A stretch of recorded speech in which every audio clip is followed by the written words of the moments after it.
Picture this. It's 1986, and a single photograph changes everything. A tall, blonde Australian woman emerges from crystal-clear waters, her silhouette against the tropical sunset becoming the most iconic image of a decade. But behind that perfect smile and flawless physique lies a story so compelling, so filled with triumph and hidden struggles, that it would define not just one woman's life, but an entire generation's perception of beauty.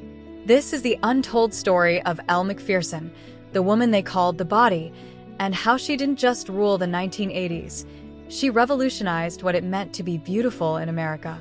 What you're about to discover will shock you, because the truth behind the glamour is far more complex than anyone imagined. Elle Macpherson wasn't born to be a supermodel. She was born Eleanor Nancy Gow in a small suburb of Sydney, Australia, in 1964, to a family that had no connection to the fashion world whatsoever. Her father was a sound engineer, her mother a nurse, and young Eleanor was just another tall, awkward teenager who felt completely out of place in her own skin. At 15, she towered over her classmates at nearly 6 feet tall, often hunching her shoulders to try to blend in, her long limbs making her feel like a giraffe among gazelles. She was teased relentlessly for her height, her peers calling her string bean and giant, never knowing that this same body they mocked would one day be worth millions of dollars and launch 1,000 careers. The young Eleanor had dreams, but they weren't of runways or magazine covers. She wanted to be a lawyer, to use her sharp intellect to fight for justice, completely unaware that destiny had other plans. Everything changed in 1982 when 18-year-old Elle was working as a waitress in a small cafe in Sydney, saving money for law school, when a photographer spotted her serving coffee and saw something that would change both their lives forever. That photographer, Kieran Manrell, approached her with a proposition that seemed too good to be true: come to New York City and try modeling for just a few months. Elle's mother was horrified, her father skeptical, but something deep inside Elle whispered that this was her moment, her chance to escape the ordinary life that felt like a prison.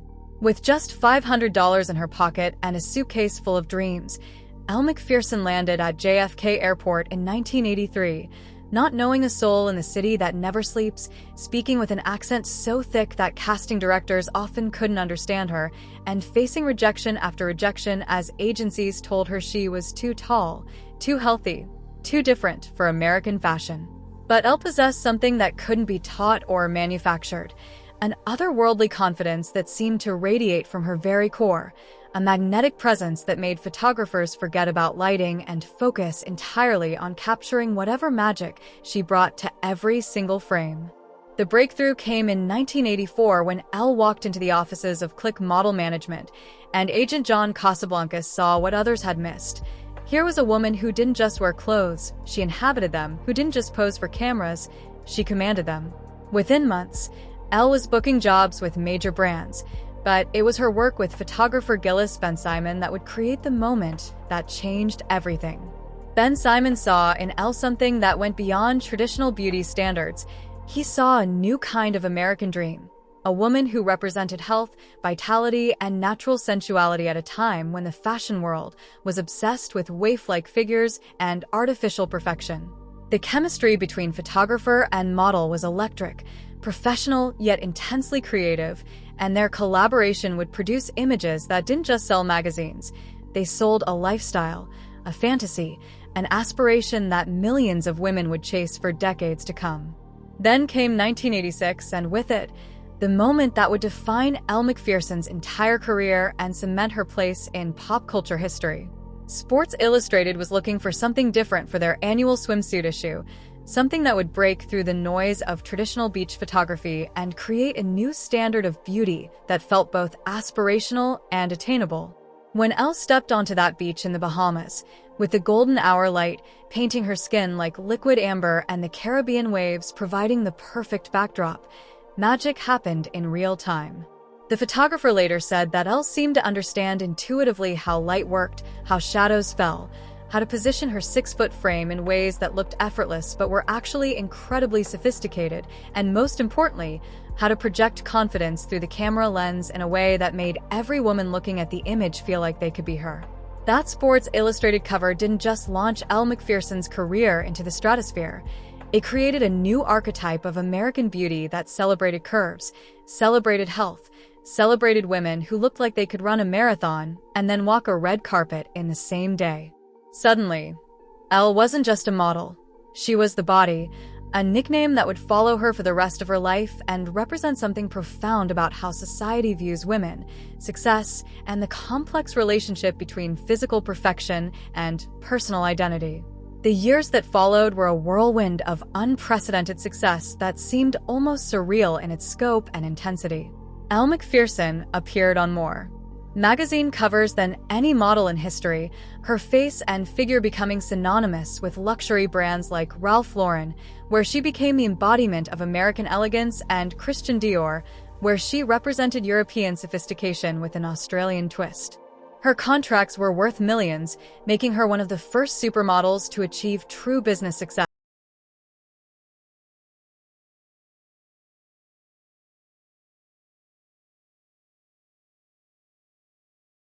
Vision, and refusing to be treated as just a clothes hanger for designer creations. She walked runways for the most prestigious fashion houses in Paris, Milan, and New York, but it was her ability to connect with ordinary women that set her apart from every other model of her generation. When Elle appeared in advertisements, women didn't just see an unattainable ideal. They saw someone who looked healthy, happy, and genuinely comfortable in her own skin. Someone who seemed to be enjoying life rather than suffering for beauty, and this authenticity made her not just famous, but beloved. Television appearances on shows like Saturday Night Live and David Letterman revealed a sharp wit and self-deprecating humor that proved Elle Macpherson was far more than just a pretty face. She was intelligent, articulate, and surprisingly funny, able to laugh at the absurdity of her own fame while never taking herself too seriously. The 1980s belonged to Elle Macpherson in a way that few people ever own a decade, her image defining not just fashion but entire cultural movements around health, fitness, and female empowerment at a time when women were breaking barriers in every field imaginable. But behind the cameras, behind the glamorous photo shoots and million-dollar contracts, Elle Macpherson was fighting battles that no one could see, struggling with pressures that would have destroyed a lesser person, and making sacrifices that the public never knew about. The modeling industry of the 1980s was brutal in ways that seem almost unimaginable today, with photographers who treated models like objects, agents who saw them as commodities to be bought and sold, and a culture that celebrated women for their bodies while simultaneously punishing them for any sign of aging, weight gain, or human imperfection. Elle later revealed that she struggled with eating disorders, the pressure to maintain the body becoming a prison that controlled every aspect of her life, from what she ate for breakfast to how many hours she spent in the gym, every calorie calculated, every measurement monitored, every photograph scrutinized for signs that she might be losing the genetic lottery that had made her famous.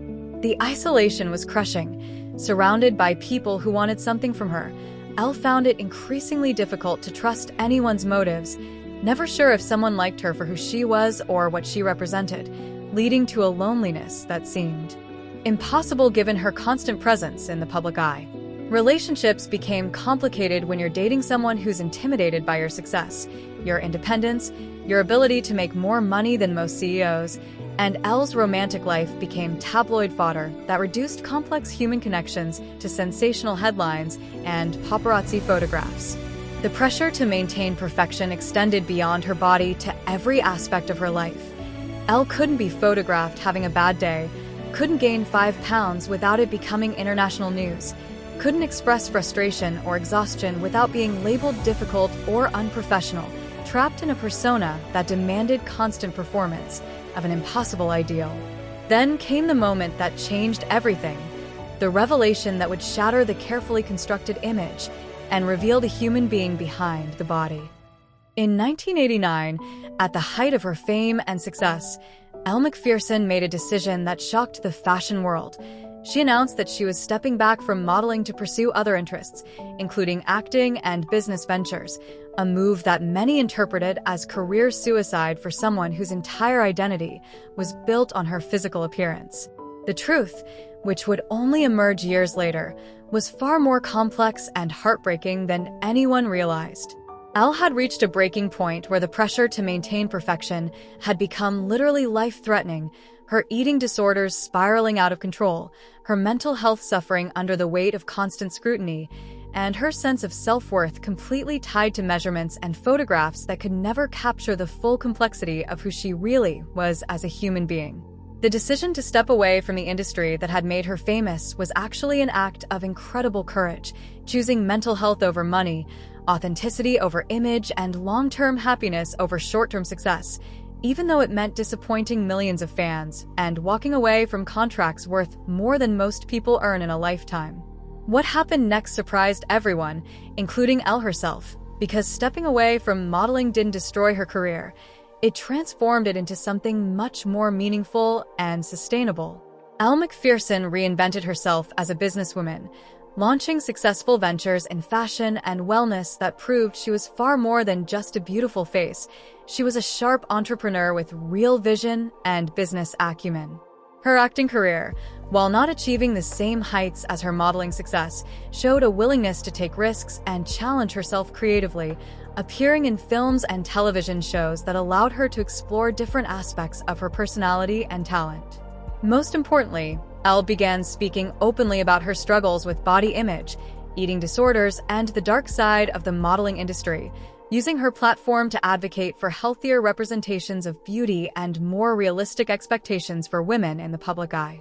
Her honesty about her own journey helped countless women understand that even someone called the body struggled with self-acceptance, and that true beauty comes from self-love and authenticity rather than external validation.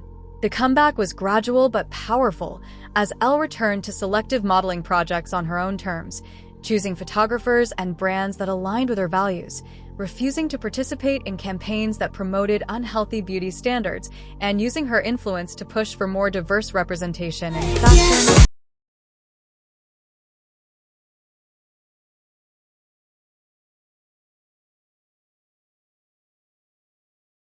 Changed how we think about beauty, success, and the price of fame.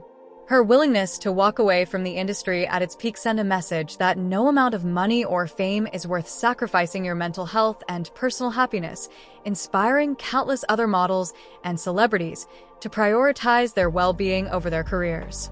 Elle's transformation from the body to a complete human being, businesswoman, actress, advocate, and survivor showed that true success isn't measured in magazine covers or paparazzi attention, but in the ability to evolve, grow, and remain true to yourself despite enormous external pressures. Today, when we look back at the 1980s and the cultural phenomena that defined that decade, Elle Macpherson stands as a complex figure who embodied both the aspirational glamour and the hidden costs of that era's obsession with perfection. Her story reminds us that behind every icon is a human being struggling with the same insecurities, fears, and desires for acceptance that we all face, and that the most courageous thing you can do is choose authenticity over image, even when it costs you everything you thought you wanted. Elle Macpherson didn't just rule the 1980s with her body. She taught us that true power comes from owning your story, embracing your flaws, and never letting anyone else define your worth. Lessons that remain as relevant today as they were 4 decades ago.